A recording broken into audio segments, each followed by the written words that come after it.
I never tell anybody that my sewing machine does mending, and even though it does. I'm going to show you the two mending stitches that are built into the Bernina 880, and again, this could be our little secret. Nope, I will never tell that your machine mends, but if you do have to do this type of mending at home, this machine is going to rock it. So it's so easy. A couple different stitches you can pick. So number one, it's in your main menu, and it's stitch number 22 or stitch number 23. So let's start with 22. We're going to talk about that it is the foot 1C you're going to be using, so make sure that that is what is put on. There's a little record feature that comes up on screen, so it's going to let me kind of like make how long my rip is and adjust the length. So if I just have a small area, I can sew this big. If I have a much bigger area, I can sew this big. So you do need to actually have some type of fabric behind your opening. So let's just do that. Let's just kind of make a little snip, a rip in our fabric and make it so things are not happy. You're finally getting to fixing things and things have kind of frayed out a little bit. So you're going to want to put some type of interfacing on the back of it. Another piece of fabric will actually work. So as you see on screen, it's going to start in the top left-hand corner. So what I'm going to do is position my needle to stop a little bit over here to the left of where the opening is, and it's going to travel down and back all the way over from the left side to the right side. Now, if my rip was bigger, you will run out of space within the foot. You'll go ahead and do the stitch again and continue on your way.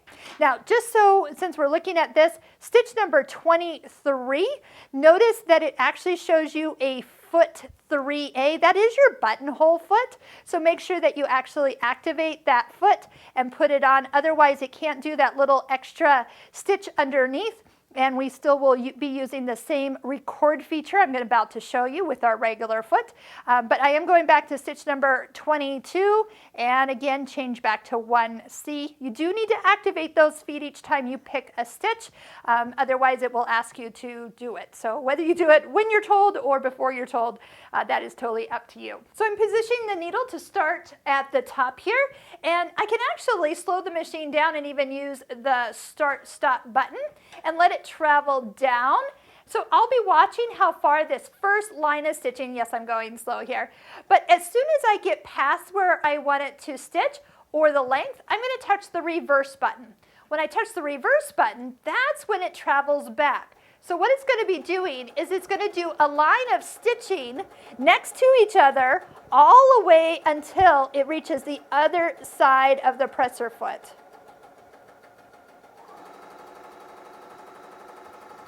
And yes, I do have some variegated thread in here. I thought it'd be kind of fun. You will notice that your threads, your length does change, and so there is this little diagonal. That is normal.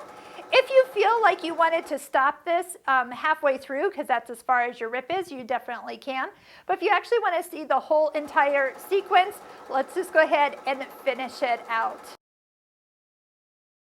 So I'm going to confess, I've actually never done the mending stitch with variegated thread, and all I can think about is how fun would that be on a little kid's, knees on the jeans, where maybe their favorite jeans got a hole in them. Once you add some color, a little pop of color, almost looks like a fun Band-Aid. And what kid doesn't like to show off where a Band-Aid is on their bodies or their favorite pair of pants? So just note that if you were to do this again, you can restart, overlap a few stitches here, and be able to continue on if this opening was bigger. So try out both your mending stitches. I think you'll have some fun. And again, our little secret.